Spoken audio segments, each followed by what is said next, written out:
for the real deal New England feel. I went off the rails. My wife told me I would be ashamed of myself. You should be ashamed of yourself. Corso and Catone. Welcome into Corso and Catone, the real deal New England feel. I'm Corso. Catone is here, battling again this week. Please, kid, please. Joe's with us in the booth. You are watching us live on YouTube. And listen, because we're live on YouTube, we want to hear from you. Leave those comments in the comment section, or you can give us a call and heated hotline, 855-313-PATS. Wait a minute. Go ahead. What? I don't know if people realize the difficulty of doing this live, because sometimes, Joe's going to edit things out. We get a little crazy. There's no editing. There's no editing. No editing. No. What you see is what you get. And so that's what you're getting. So make sure you interrupted me. So make sure you give us a call, need a hotline, or you can email us in our mailbag, corso.catone@gmail.com. And make sure when you're on there, you subscribe, hit the like button. And again, leave your comments. We'll read them. We want to hear from you. What else? How else can they get us? Oh, Apple Podcasts, iHeartRadio, anyway you podcast, you're catching us. Got a good one in Weekly Rewind. Listen, what? We're going to talk about a rendezvous up in Sedona with Mike Vrabel. So listen, Joe, can we bring back? I want to see the boat. Can we talk about the boat? Bring the video of the boat back. With the boat music. Bring back the boat. Joe. Yeah.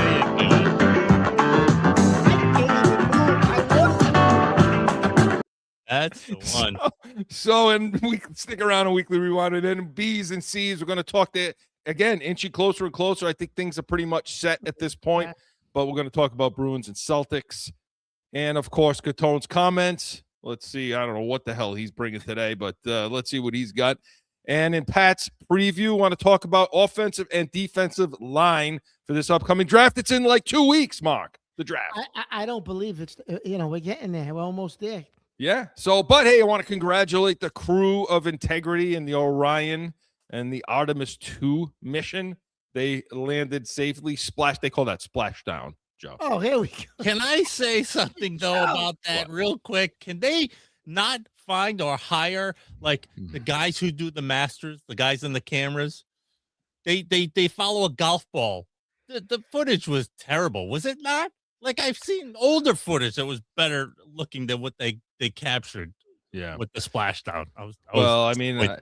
I know everything seemed to be working right. Everything seemed to be working perfectly until they got back to Earth. Yeah, that's when all the delays happened and the bad camera angles and all that. So leading some people to think it's a farce, the whole thing, but not me. I followed it closely, and congratulations to the crew. Happy to have them back safely. Yeah. It was a successful mission, so I can't wait to go to the moon. Can't wait, man. But anyway. Joe and I will watch. Well, maybe Joe might be crazy enough to make the attempt. I'll watch you guys. You guys go. I'll stay here. I'll pour myself a nice glass of bourbon, and I'll watch you, do the splash dive. Your hips will feel so much better in space. Yeah, they'll feel better in space. Yeah. I'll watch. You guys go. I'll watch. Speaking of going to the moon, going to the moon up in Sedona, we want to talk about the Mike Vrabel situation. We're going to do it in Weekly Rewind whenever Joe is ready. I'm going back through the week. About a Weekly Rewind. Patriots coach Mike Vrabel and The Athletic's NFL insider Diana Russini getting cozy together in Arizona. Today, the New York Post posted photos of the Patriots head coach along with The Athletic's NFL insider getting cozy at a boutique resort together in Arizona. Now, Vrabel and Russini both told the New York Post that while it may look like something, they actually were both there vacationing with their own set of friends, that they had other friends who just weren't in the picture. Sure.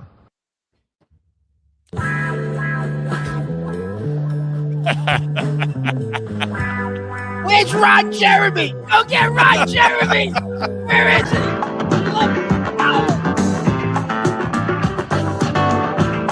I don't know. All right, Mark.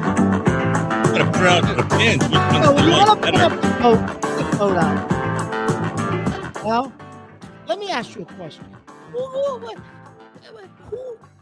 I'm going to be good because this show is live. So let me ask you a question, Chris.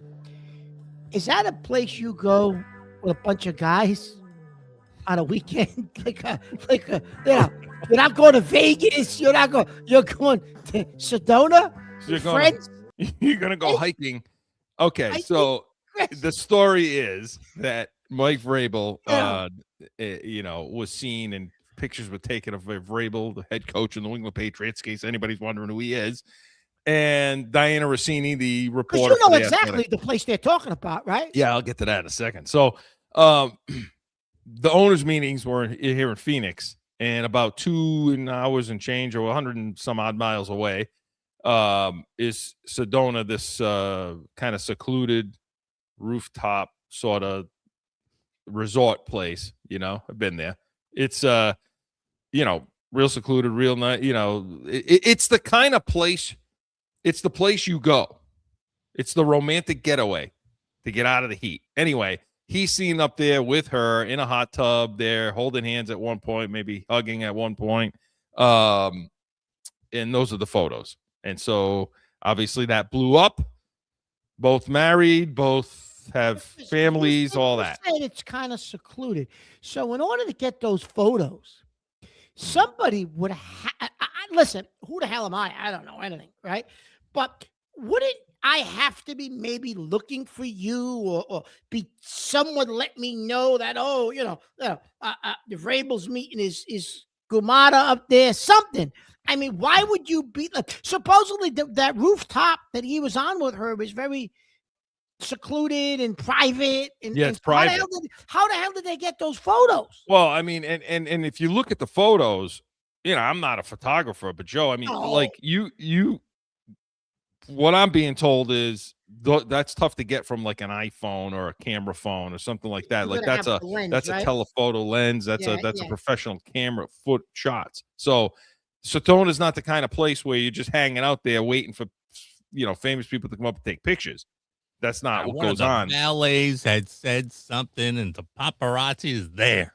Yeah, like somebody had to have called that. It's either one or two scenarios, Mark. Somebody called, and listen to you dirt bag. All you're worried about is how he got caught. You. What? I will say this though. I will say this: that cell phone, which one of those notebook Samsung cell phones, get like that 100. I got 100. I got 100 times. You got that? Listen, thing. You should. I get when I'm in Maine on Pine Point. I can get a picture of Roger Goodell's house, like real good. Like, and I don't have no telephone from your house lens. But when listen, you're stalking him outside his door. I wanted to see, if there's any naked girls on the property. I was going to turn it into page 6. Him, that bastard. But anyway, so Chris, I digress. Listen, please. Listen. So you think, Chris, though, you also think that somebody may have been following, like, you thought it was kind of strange because of the type of place that is. It is. It's right? not. It's out of the way. Now, I will say that at any given point up in that area, there's one thing people aren't saying is it's tourists. It's touristy. Okay. There's people having weddings, and so there are professional photographers in the area, probably doing things at events, taking photos, taking pictures of the scenery. It's famous for its red rock and all of that, and the old church there they got, whatever the hell it is, and all that stuff. So it could have been that it's not hard to get a photographer there, or get in touch with somebody, or maybe one of the spouses. There's been some reports that Rossini and her husband, and maybe they're having issues, but Mark, if one of the spouses hired a photographer, why, like, the first thing you're going to do with it is post it? You're going to send it. Don't you kind of lose your leverage a little bit by doing that?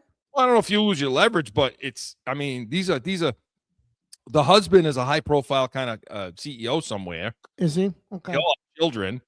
So if you're one of the spouses, you want that made public?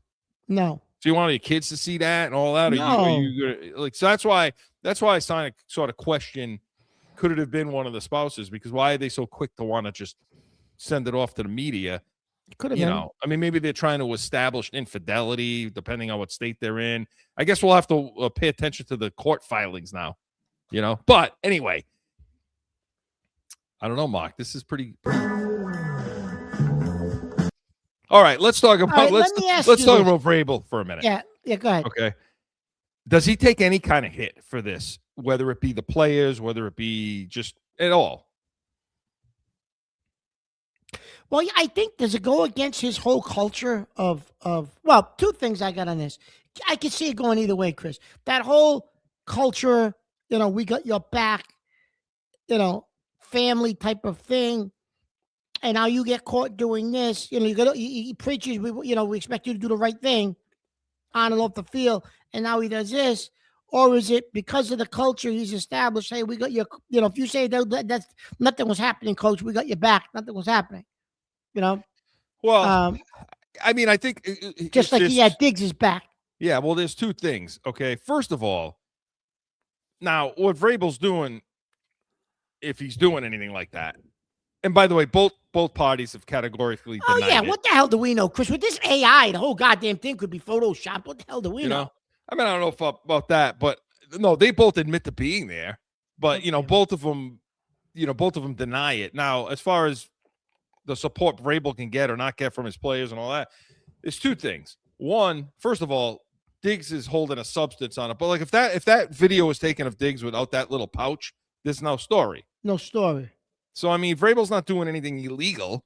No. It's not like she was sitting on his lap and he had a substance on her chest or something,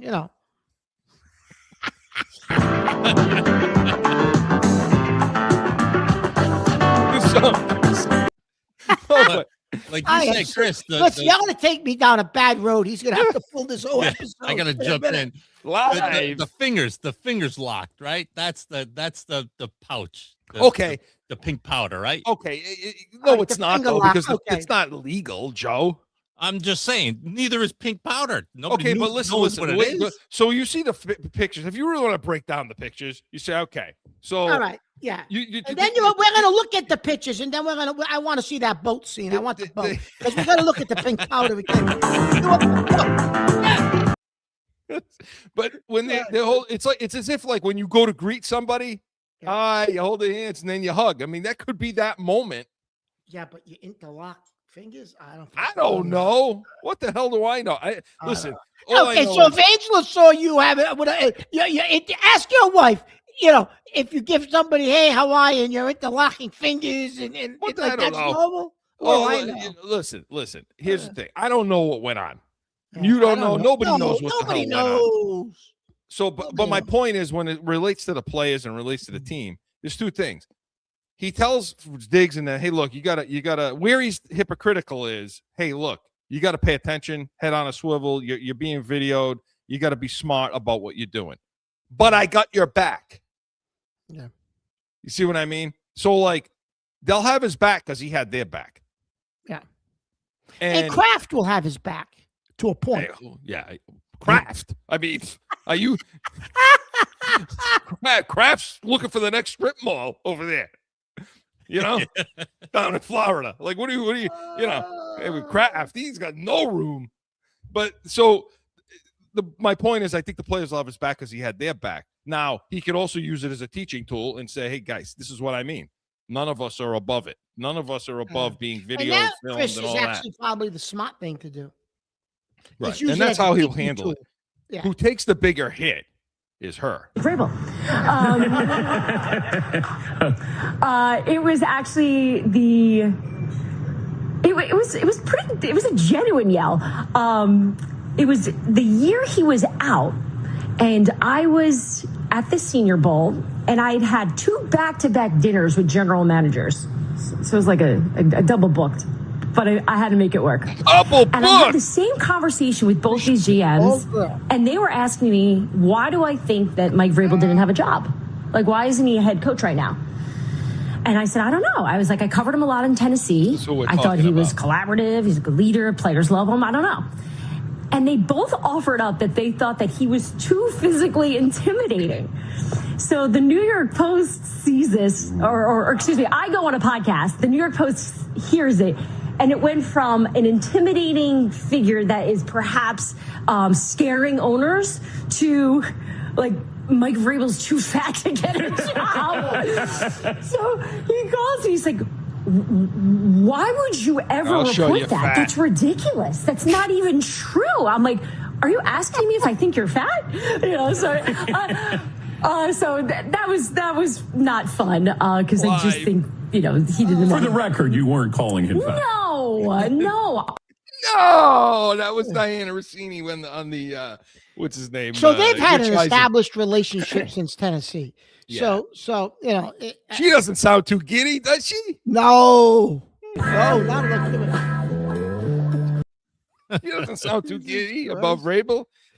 Yeah, this is just a bad look. It's just such a bad look. I mean, I'll tell you this: she takes more of a hit than him. She does, because no one's going to give her access anymore, Chris. That and look, women sports, in sports, it's tough for them as it is in a men's world and all that stuff, and they've made such great strides. Yeah, I mean, look. And then when this kind of crap happens, yeah, I mean, Kay Adams does a great job with the NFL. She's always got people on her podcast. Cynthia Freeland on Good Morning, not Good Morning, NFL Network. She's those types of people made great strides, and they're good reporters, and we respect the work they do. And she's a good reporter, Rossini. But at this point, so we'll see what happens. I don't know. You're missing the point, though. Yeah, you forgot the one angle that you never asked is like, what if one of them actually had hired the photographer to get this photo? Because let's say Vrabel did that because he's not going to pull through on the AJ Brown move. And it did exactly what he wanted it to do. It's what caused the hell another are you story. Talking about? It causes another story. We're talking about something different, and that whole thing gets passed by. Joe, if he didn't have a wife and kids, so he called his wife and said, "Hey, listen, there's going to be some pictures dropping." He's like, Corso and Catone are going to be pissed that we're not getting AJ Brown. That's the story. That's the story he's telling his wife right now. That's the story he's telling his wife right now. No. It's because I think we're gonna, look, I don't know. And now it's calling into question that too. By the way, he brings up AJ Brown, and they're talking about, well, Rossini's been the one who pushing that narrative, has been pushing that, all of that narrative and reporting it, and was she getting all the information? I find that less of a issue because everybody knew about it. She's not reporting anything anybody else isn't reporting. So could it be a bad look for him? Obviously, it's a bad look for him. There's no question. I guess we'll have to just pay attention to see, put it this way. I don't know. I'd see if divorce papers are filed or whatever, it could have been, it will come out how they got these. But I will tell you that I know the place. I know it well. I've been there. To get up on that rooftop, you got to have access. It's key card access. It's all that stuff, So how they got the pictures, how somebody got up there. What about that Barstool picture before we go to break? That was AI. So that was AI generated. They that said had Taylor Lewan and all those guys. Yeah, those guys weren't there. They said that was almost like a spoof. Like that was from something they were at before, and they dropped those guys in there, him and her in there. Because Mark, if all those other this is the thing. Their excuse is, well, we were with other people. If you were with other people, but nobody's come forward to say we were there. Word. No. You would think that your buddies would be like, no. We were hiking. Guys, you know, that's what I'm going to do. Mark, Joe, you want to go hiking up in Sedona? We'll drive 2.5 hours. Yeah. I'm getting on a junket and going to Vegas to see if you can find my body.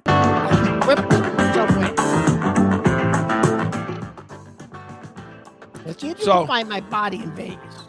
All right. So that's the story this week with Frank Vrabel and I was going to say Cynthia Freeland and Diana Rossini.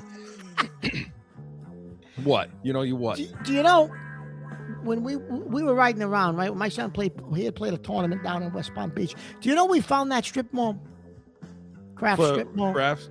The joint didn't exist anymore. Like it was all boarded up and stuff. But we just for laughs, we're like, it was me, a couple other parents. And we're like, let's see if we can find this stupid strip mall. Let's see what the hell it is, right? Our wives were with us. And they're like, where the hell are we going? Like, just relax. See how he says that? He qualifies that? Yeah, of course. Make sure everybody know.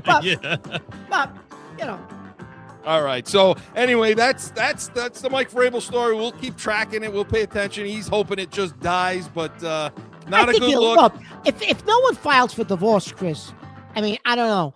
Like, it probably will die. I mean, if it doesn't, you know what I mean? I mean, I don't think people really care about Mike Vrabel and Diane Rossini unless, like, Vrabel's wife files for divorce or her husband files for divorce. You know what I mean? So that's what we need. Another challenge. Like the Patriots don't need another challenge to get to the Super Bowl again. Yeah. So, but we've spent enough time on it. But Weekly Rewind was presented by Corso Law Group, corsolawgroup.com. We come back, going to talk Bruins, Celtics, B's and C's is next. No flipping. No one ever thinks they will be in need of a criminal or traffic lawyer, but things happen. Corso Law Group is Arizona's leading criminal and traffic law firm. Their 20-plus years experience and attention to detail has helped thousands of people who found themselves in a situation in Arizona. Whether it's a traffic ticket or more serious issue, talk with these expert attorneys. CorsoLawGroup.com. Back in with more Corso and Catone, the real deal New England feel. All right, so playoffs are approaching. Everything's, well, the Celtics are pretty much set in that number 2 spot after their thorough ass-kicking last night's game. And Bruins is still up for grabs, but hopefully that Tampa game today will determine some things. But we want to talk about it. We're going to do it in B's and C's, and we're going to do it right now. Hit it! The Boston Celtics are the world champions, and they have shown the world how great a ball club they really are. Screen shot,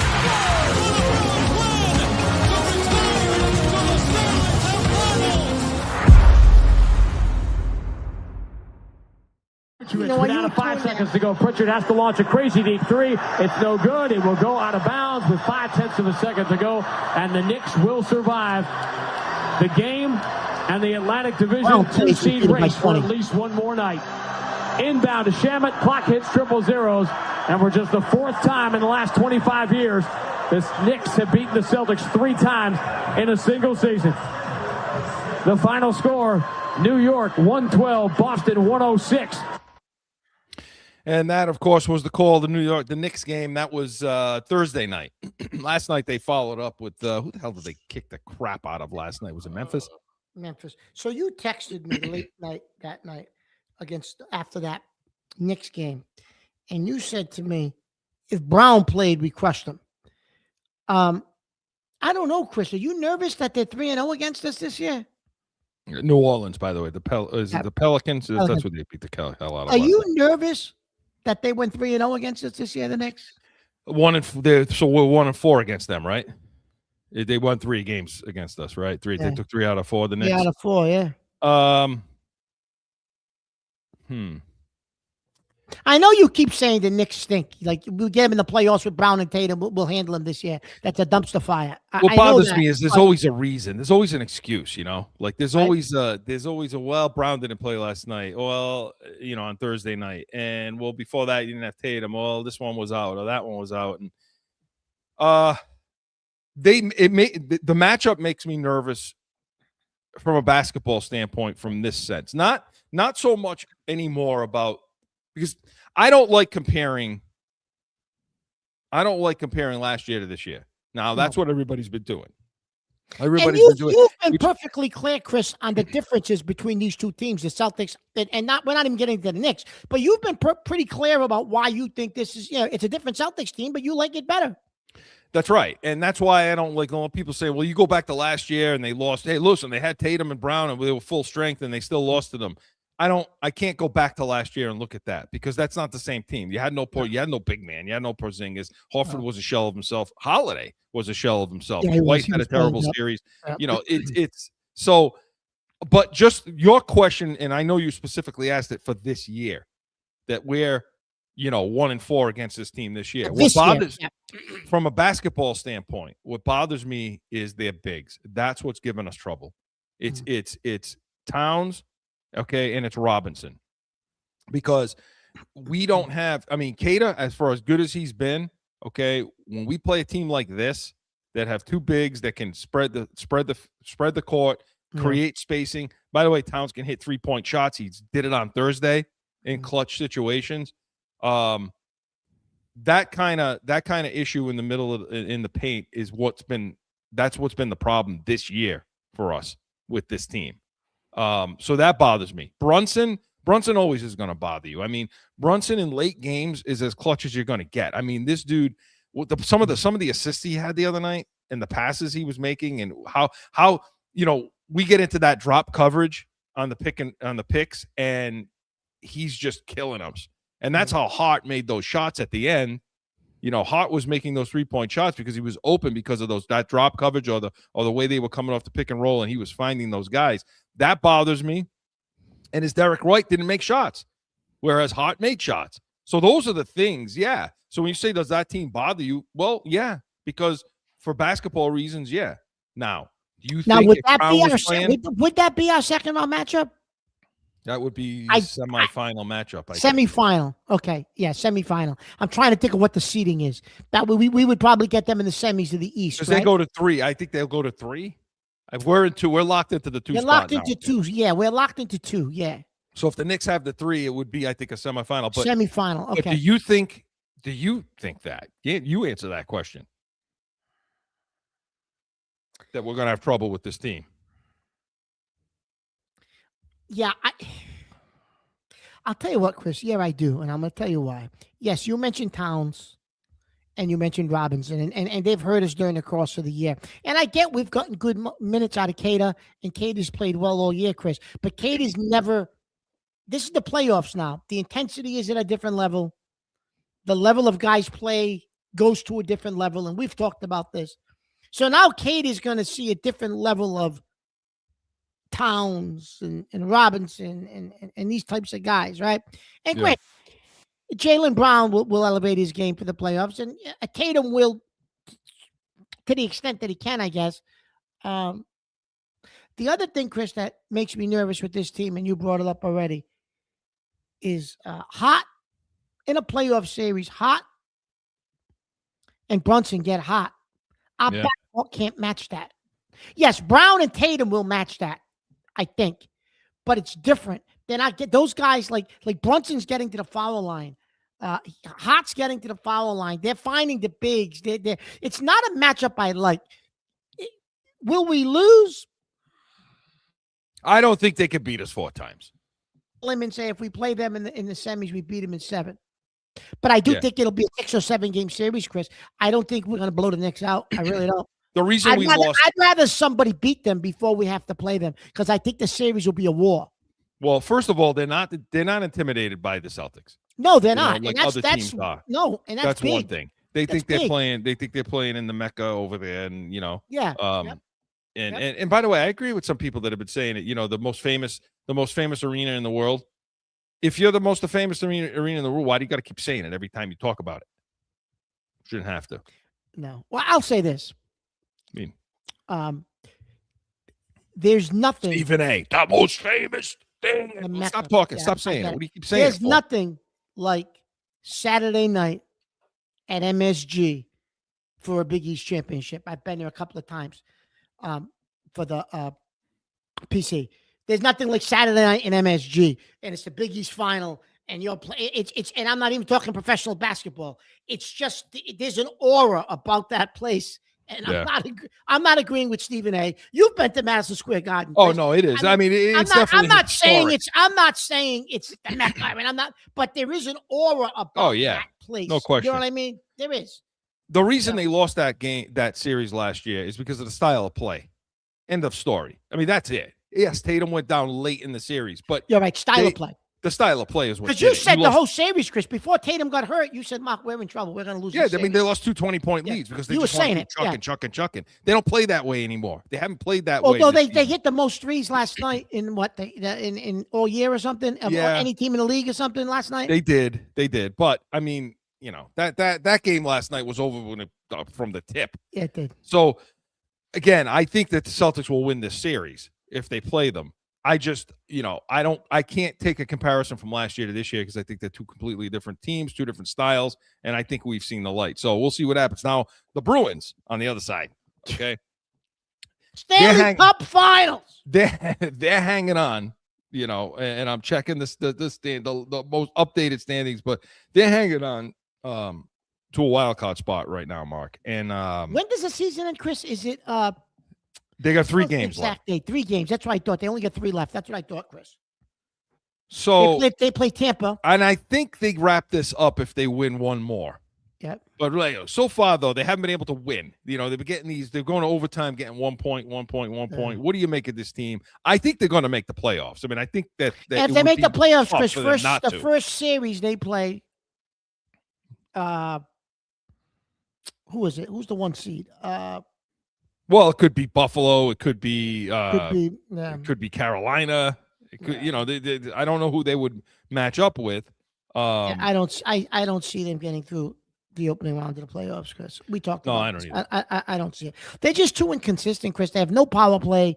They can't. They're just too inconsistent. No, they're not, and the power kill isn't good. The power kill is bad. I mean, Pasternak. Nobody calls him out for it either. No one calls out Pasternak for how sloppy he is with the puck. Yeah. I mean, the dude's a turnover machine. Every Yeah. time he's got the puck, he's just, you know, blindly just kicking it out to the center of the ice, and it just gets taken away. And it just pisses me off. Let alone the stat humping he does when the goalie's pulled on the other end. Oh, that's so irritating. But we talked about this team will go as Swayman goes. He's been doing that. He's his come whole back career. to reality. Oh yeah, he has. And you listen. You didn't believe that he'd be able to do it, but No. And Yeah. the reason he can't do it, he can't. This is not a guy that can put a team on his back and go game after game after game after game. He wears out. When they were playing, who the hell was it they played? Carolina, where he gave up like 4 goals, quick, and all 5-hole shots, easy stuff. This was a guy that wanted to get pulled. Right. This is a guy that didn't want to play that night. I can't stand his the makeup. total opposite of the goalie in the Olympic gold medal game against Canada, Chris. Right. Yeah. Right? For the United States. I am not a Swayman guy. Like, I am not, you know, I think this is a, you know, I mean, is he a good goalie? Yeah, but not for what they paid him. Not for what they paid him, Chris. And for this type of team to construct the type of roster that they constructed this year, you need a goalie that could stand on his head, and maybe he gets you through a series or 2. And then with that, you get comfortable, and you never know. Maybe you get lucky. But he's not that goalie, Chris. He's not going to stand on his head and get you through a couple of series. It's not going to happen. Yeah. So not happening. we'll see what happens. I mean, I think they're going to make the playoffs. Do you agree with the fact of them not playing Higgins today? They brought him up, but they're not going to play him against Tampa. Yeah, I agree with that. The young kid. I agree with that. Why let Tampa see him before the playoffs? You could play Tampa in the playoffs. I just think that Not this that it kid's gonna matters. I think he's light. You know, he's Yeah, inexperienced. He's going to get pushed all over the ice. Yeah. So he's not if you're relying on Higgins to come up. No, and if be he's the your savior for the playoffs, you have a problem. then you have more problems than you care to admit. So we'll pay attention. We'll see what happens by next week's show. We'll know who we're playing, or if they're in the playoffs and who they're playing, and we'll break down those series for you. But B's and C's was presented by Corso Law Group, Arizona's leading criminal and traffic law firm. CorsoLawGroup.com. Allow us to be your voice. Joe, he likes the music. Ready for the Joe!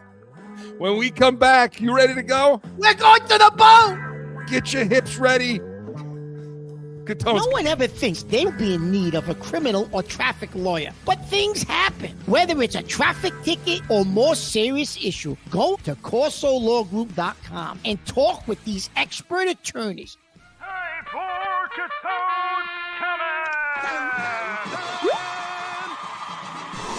So, I guess I'll put it in this light, since we, for those who celebrate, we just had, Easter just happened. For those who celebrate that, but this week we had another phenomenon happen this week. If you remember, it was and I'm not talking about religion, but remember in the 10 Commandments, Moses parted the Red Sea. Remember? Because it was just Easter. Well, that's what happened the other night when the Celtics played the Knicks. I think it was the parting of the Red Sea, because Jason Tatum was walking into Madison Square Garden. Like, I don't understand it. Okay, listen, I understand you got hurt. You were out. There's people in this world. Wait, Mike, you want me to give some context here? Go ahead. I mean, yeah, I thought about it. I'm not like thrilled to go back and play there. Last time I played there, obviously it was a traumatic, experience for me. Obviously I knew at some point I would have to, get over that hurdle and, play there again. So it's going to have to be this Thursday, but it's not like I'm thrilled about it, but it's part of it. I decided to come back and play, so, not necessarily like skipping certain games. I can't play back-to-backs right now, but, I decided to come back and play, so just another game on the schedule. Knowing it's a team you might face in the playoffs, does it help to go there the regular season, kind of get one under your belt there beforehand? I mean, I played there. I played Was in he every physically arena. maimed? Did he lose a A limb? handful of times, Can he so walk? Is he in a it wheelchair? wouldn't make a Is difference one to me. leg now shorter than the other? What's he, Tiny Tim? What did he become, Tiny Tim, after the injury? Tiny's walking around? I don't understand what the hell happened to him. Like, Clip what? that. Are you, huh? Clip Are that. you kidding me? Listen, you're walking around. You're healthy. Oh, by the way, the $300 and something million you're making might help you walk into the goddamn arena. I know that. I got two ice bags on my hip right now. I got 2 cents in my pocket. I don't got $300 and something million. I'd walk back in that arena. I'd have nothing. I'd take it all off. I'd walk in there, nothing on, bare ass. Here I am. I'm ready to go, baby. Ready to go. Like, what the? Are you, like, listen, what is wrong with today's athlete? Like, he's acting like he's something that, never been done before, or, it's nerve-wracking. It's this. Listen, stop with the BS.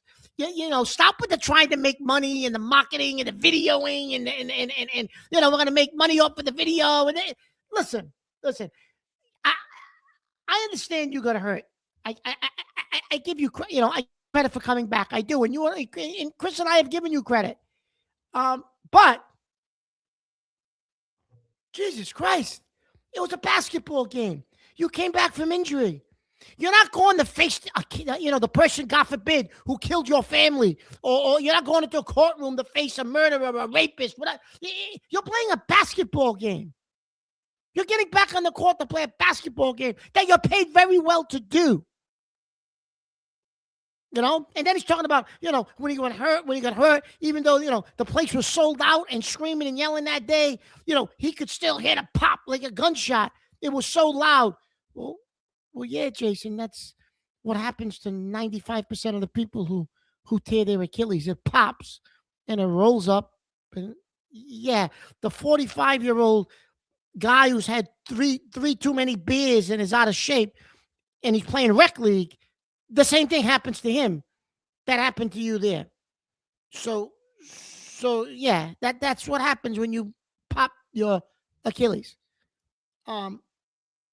I've just had enough of that now. Now, come on. Yeah, you should have just said, yeah, I'm ready to go. It's a new season. And last year was last year. I just want to get on the court, put that experience behind me, and let's get ready for the playoffs. Like, why are you making it seem like it's an emotional thing? I had to go see the therapist. I was in therapy for 7 days, the last 7 days, because I'm afraid to walk into that arena.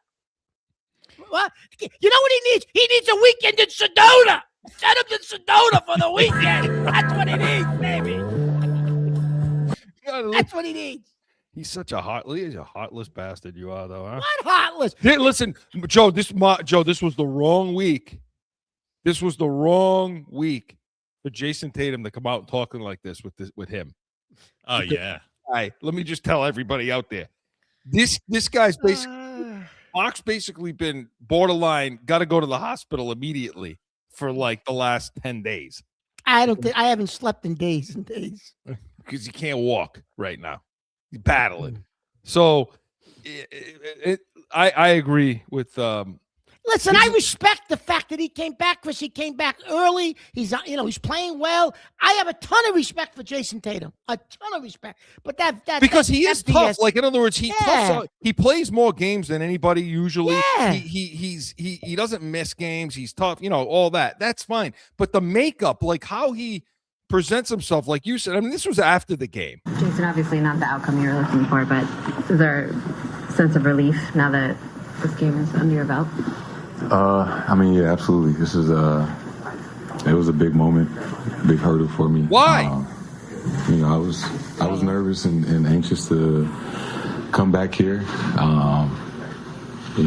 Obviously I wanted to win and play great, but more importantly, I just kind of wanted to walk off the court, on my own 2 feet. Did you feel nerves once you stepped on the floor or once the game started? Yeah. I was, especially like to start the game. What about the first time you hit the floor? Hitting the floor, I mean, I've been following since I've been. I mean, I can't listen to any more of that. All right, look, Mark, like, you know what the problem was is? able to walk off the floor in his own 2 feet. Yes, I heard. That's the drink, Spider. That's the drink over here. Spider. That's it over here. Spider, you know what Spider. the problem is? What? Okay, so you hear all that, right? Yeah. And so you're on the team. Oh, yeah, let's go. Let's get behind this guy. Let's go. This is our leader. Like, yeah. It's like, like that's what it sounds like to me. Like, you know what I mean? You're supposed to be the alpha. You're supposed to be the guy. You're the Doesn't guy. sound like an alpha there, does he? I understand. If you play at MetLife Stadium, let's say, and you tear up your knee, and that field just eats people's knees up, okay? Yeah. Yep. And the first time you're going to go back there and play again on the same turf. Yeah, you don't want to do that. I'm thinking about it, Yeah. Oh, yeah, of course you are. If I'm playing in an outfield where the wall jets out a little bit and I got hurt real bad hitting that wall. You're thinking about it. You're thinking about it. Last time I checked, Mark, the basketball courts are all the same, no? Pretty much, yeah. Okay. So he's played now since he's been back. I understand the first time he came back. The first game. Yeah, he's thinking about it. If the first game back was at Madison Square Garden, okay, now I understand it. It's your first game back and they're putting you back out there. That would have been different. You're going back to Madison Square Garden. It's the first game all season. But that's not what happened. No.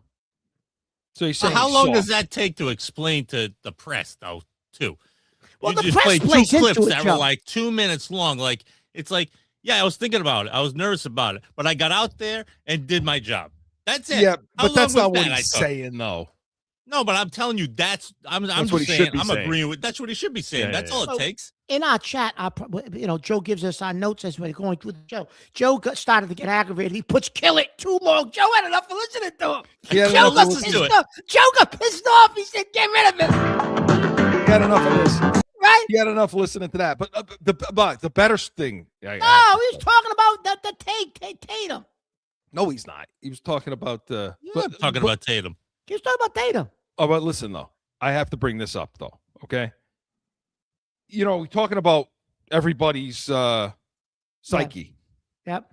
Okay? Which is what this is about, I assume. Don't comment. At times, I think okay, ready? At times, I think I would make myself small for other people to feel comfortable. I feel like leadership is about leading to a common goal. So however we get there, if I can play my role, then I don't mind. But there's a difference between that and making yourself small and dimming your light.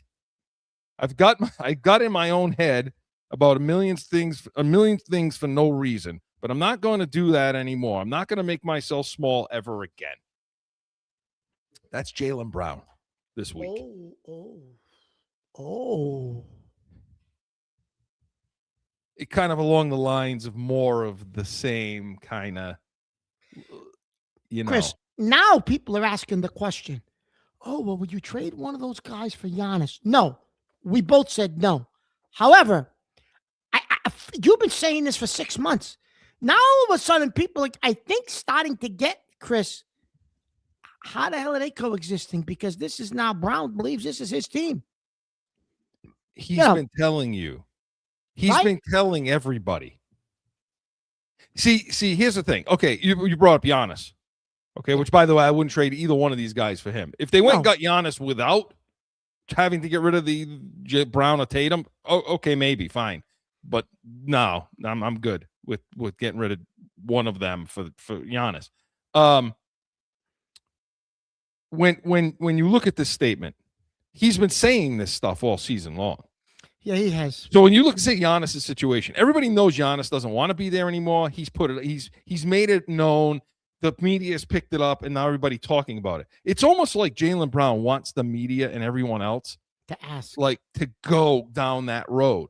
Like, and I'm gonna be honest with you. The media is not biting, Chris. No, Which I'm surprised. The green media. They won't bite. Nobody's ever that they're looking so far past this issue. They won't They bite. don't want to see it. They don't want to think about it. They don't want to talk about it. And Jaylen Brown's putting these statements out as if he's saying, guys, come on, somebody talk about this. Somebody talk about the fact that I should be somewhere else. That way you guys start the conversation instead of me.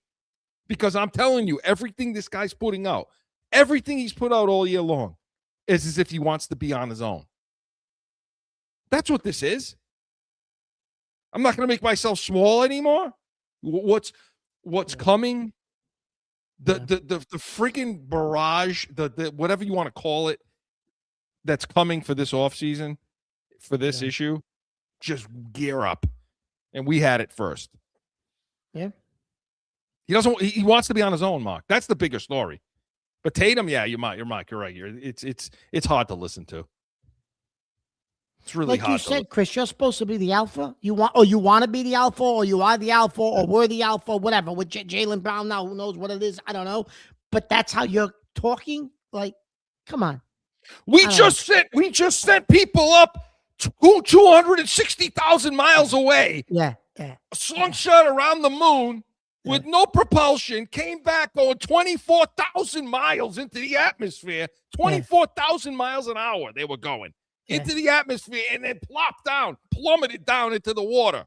Yeah. And I'm going to give this guy love for stepping on a basketball court like he's done 1,000 other times in his life because he popped his Achilles tendon like every other 50-year-old guy does in his life. Get on it. Yeah, you know what? That's that. So good stuff, Mark. Very good. Catone's comments was presented by Course of the Law Group, courseofthelaw.com. Jaylen Brown's not going to be in next year. We come back. We want to talk offensive line, defensive line. Pat's previews next. No flipping.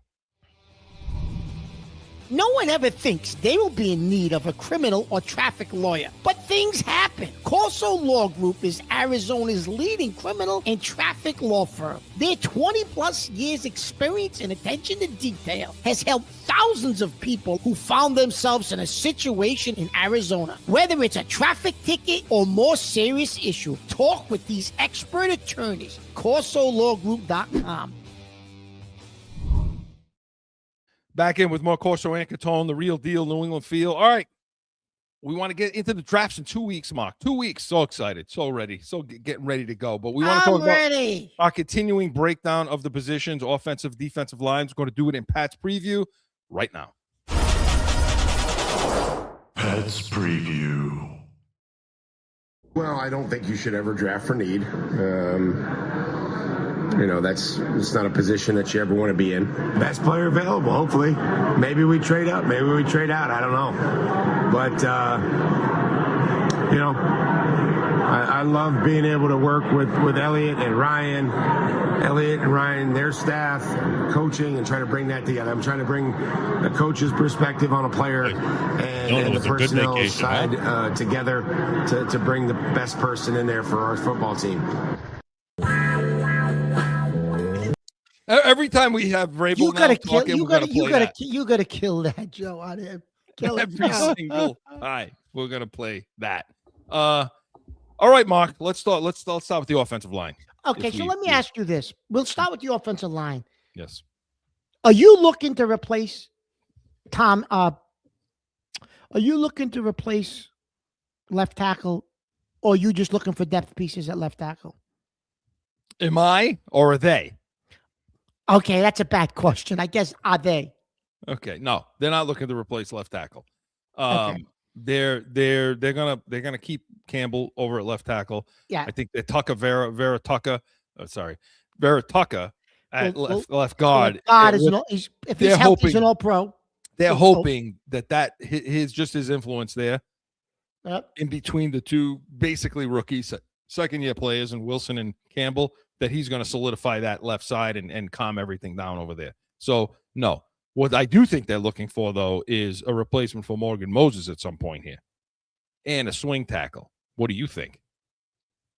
Yeah, I think that if they could get a swing tackle, they would do that, Chris. But would you do that in the draft, or do you see if there's a veteran still out there? No, I'm doing it in the draft. I don't think I'm doing it at 31. I don't think I'm looking at Blake Miller or I can't say his name, Max from Arizona State. I'm just going to call him by his first name. You know, in short, I can't. I'm not going to butcher his name. But who do you like? If they were, if they were to draft, are there some guys that you're looking at that you can see? Because those two guys, Blake Miller from Clemson, he's right in the range at third to pick at 31 if you were going to take a tackle. Yeah, no, he is. And Chris, if you're looking for a later, like a day 3 tackle, maybe, what about this kid, J.C. Davis from Illinois? He was a 4-year starter. He played exclusively on the left side. Now, I project him as a swing tackle. This J.C. Davis from Illinois. You'll get him day 3. You don't have to reach for him. I think he'll be there day 3. You take him with the multitude of picks you got in day 3, and you could very easily turn him into a swing tackle for you. So you feel like, hey, they're not going to draft an offensive lineman with the first pick or even maybe the first 2 picks. No, I do not. But I do believe a kid like this, say somebody like this J.C. Davis of Illinois, in the third, later in the, later day 3 guy. Yeah, I think you have too many other holes, Chris, to take a tackle with one of your top 2 picks. I like if I start looking at day 3. Yep. Day 2 to day 3, Markel Bell out of Miami is a guy that I like. He's 6'9", 346. Plays like a prototypical oversized right tackle. So, like, if you're saying, okay, we can't bank on a 35, 36-year-old right tackle anymore, Morgan Moses, to play the whole season, we got to develop somebody for that spot. That's the kind of guy you would want to take, especially if he drops a little bit, but he bullies rushers. That try to come right up. The only problem he has is he gets challenges with deeper drops and quick rushes that go around him. That's the kind of guy. But you could guy like that. Florida's Austin Barber. I was going to mention the kid from Florida. What do you think about him? I think he could be a swing tackle for you, Chris, too. Yep, that's another guy that can stay, and he be available in that spot. In that spot, area. Right? In that spot. Same kind of thing. But he's a guy that can play on the left side too. Like you say, a swing tackle. So if you needed to have him fill in. But Emil Wagner out of Notre Dame. I know you're a Notre Dame guy. He really struggled in that Pitt game. He went against some elite athletes. In the Miami game. He went up against some elite athletes, struggled. No, but that would be a late third day. Late 3, but he got consistently better, Chris, all year. He's somebody you take with, hey, let him learn. 4th round. 5th round, let Moses mentor him, and maybe he eventually year 2 or 3 is a replacement for Moses. Maybe. Yeah, but if you're striking out at other spots, or you're looking at depending on what you do with Gonzalez, or thinking about that, if you're looking at corner, or if you're looking at edge, and you're looking at linebacker, these kinds of tight end is another thing we're going to talk about next week, or you talked about last week. Yeah, I mean, then you have to go later in the draft. They have more projection guys. I think, Chris, they just have so many other holes on defense, edge, line. They I don't know if tackle is going to be a priority early. What about guard, a little later? Because you Vera Tucker. Now, okay, you got Ben Brown. You got Ben Brown, Chris, who I think should be able to kick. You got Owenu still. Yeah. You got Ben Brown can swing right and left because Vera Tucker has the injury issues. But if Vera Tucker's healthy, do you need another guard? You got Brown to be if Brown can swing. Yeah. I don't know. If you were to, guys to look at a Rutledge from Georgia Tech, Tiernan from Northwestern, guys like that that you would look at and say, okay, we can. But yeah, no, I'm with you. I'm not day one. Certainly not day one. But Chris, who's a day 3 guard like this? Day 3 would be the only thing that this kid from DJ Campbell from Texas. Yeah, he's a madman. Like he wants 6'3", 313 pounds. Yeah, he wants to get physical, Chris. He's got a ton of experience at right guard. We're talking about Owenu. Didn't he play like over 2,000 or 2,500 snaps in college? Didn't he play? Yeah, he did. The kid's got a shitload. The kid's got a shitload of experience, Chris. I think, he could be somebody I would look at on a day 3. You got Wright from Auburn, so there are going to be guys. There are definitely guards that you can take in late 3. And Chris, Wright is from Auburn. You got the kid Amaj Reed Adams from Texas A&M. Like, you have guys from some of these SEC schools, which we know you like. Yeah. Right. They've gone against NFL linemen and talent, and NFL. They've gone up against NFL defensive guys all year, so they do have experience. Yeah. So they'll be there. There are guys that are going to be there. Listen, you can bank on them taking guards, some interior linemen in these drafts. It's going to happen. Right.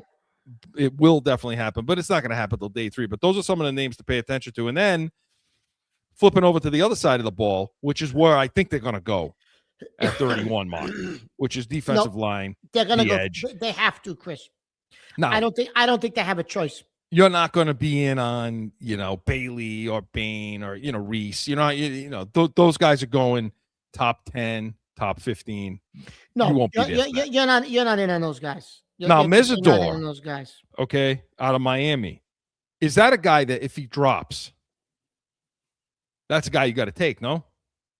Akeem Mesidor from out of Miami. Yeah, he's a little bit older. He's a little bit older. He's 25. He'd be 25 as a rookie, though. That's right. He's a little older, but you like Howell. Yeah, Chris. There's something about that Miami defense, Chris, and I said it to you all year. I get they made it to the championship game and they played well in the championship game. There's something about those edge guys from Miami I'm not crazy about. Yeah. But I guess if he drops, they're going to take a look at him. Yeah, I'd rather have the kid Cassius Howell from A&M. Talk a little bit about him, Chris. I like him better than Mesidor, actually, even if Mesidor drops. He's a guy, he's got quickness, but I got my notes here. Yeah, take out you're going to take out the waltz there. Here we go. There we go. It's that time of the year, Joe. Play that music. There you go. You need to take these out are these are the only glasses I wear in Sedona. You need to take out your pink sport coat. Yeah, there you go. So a lot of quickness, a lot of bend. Real productive season for A&M. I mean, he does 11.5 sacks, 14 tackles, 13 for loss. The only problem with him is he's going to have to build on his pass rush moves, and I'm sick of those kind of guys. You know what I mean? His size, he's only 6'2", 253 at the combine, so his measurements was small. Yeah, he did. He came out small, Chris, at the combine. So that's the only problem with him is you can't take a guy at 31 that's a project. You know what I mean? You may want to look at a guy like Zion Young, okay? He's another power guy, though. This is another power player. He played mostly with his hand in the ground, okay? In New England, he would be a stand-up rusher, though. So that's... The other guy that people are mentioning is T.J. Young. Yeah. T.J. Parker. I'm a little afraid of him, Chris, because... Out of Clemson. But I'm a little afraid of him because his numbers regressed this year. Yeah. That whole team regressed this year. I don't know if I would take a shot on a guy, Chris. You don't know who you're getting. And I don't know if I would take a shot on T.J. Parker. I'm going to be honest with you. Yeah, again, it's all a matter of scheme fit too. I want guys that can. Want guys that can play off the edge. Yeah. And in this defense, it's gonna have to be somebody that plays 2-point stance, is standing up. That's not down. Now you play it down at times, but that's the kind of guy they're going to want. I'm not sure if these guys fit in. A couple of these guys fit into that category, but there are guys that when you go, and as far as interior linemen, I mean, pay attention to this. There are some, if you're going to go first round, Caden McDonald, he came in for a top 30 visit from Ohio State, and that's Vrabel's place. So that may be someone they're looking at. Caleb Banks from Florida, Peter Woods out of Clemson. Those interior lineman guys you may see, but Mark, to me, the edge is the issue, And so if you're looking at, guys that can be maybe day 2 to day 3, like somewhere between, day 2 guys, like 31 to 63, somewhere in there. I mean, Gabe Jackus from Illinois is a guy, Mason Thomas from Oklahoma, Derek Moore from Michigan. Again, the Patriots defense, they always talking about violence. Well, Jackus, this guy, I don't know if I'm saying it's Jackus or Jackus, Gabe from Illinois. This is a guy that's an ideal fit of a violent edge rusher. Okay. 6'4", 260. Okay. Plays physical. He makes blockers work to the whistle. So, this is a never quit kind of guy, high motor guy, gets in the backfield and makes plays. That's the kind of guy that if you're going to use your second round, if for sure he drops to your second round pick, if he's at 63, you got to take that kind of a guy. Chris, yeah, a day 2 guy too at edge. What do you think of this kid from Texas A&M, Romello Height? He's a pure height. He's pure speed, right? He's not. He's a speed guy. He's going to get on the edge. A traditional edge guy. He's going to push. I mean, what do you think of him? I like him not as much as I like Crawford though in the same area. You like Crawford in the same area, okay? Because I'm going to tell you something. Texas Tech, I believe, had the best defensive front in football in college football. Edge guys combination, and I know one of them's going to go. The kid Bailey's going to go top 6 or 7, right? But you like the kid Crawford from Auburn? I do. 6'4", 253. Yeah. The only thing with him is he wasn't tasked with 3 down. Like he may be a specialist. He may be, a pass rush kind of guy. That's the only thing with him. He didn't stop playing football till his senior year in high school, but he plays an aggressive style, gets into the backfield. He's athletic, plays off the edge well. So listen, this is the draft. Mark, this is Chris, the draft. You could get a guy in the 4th round that's an edge guy, Chris, that ends up being an all-pro. That's how deep this class is for edge.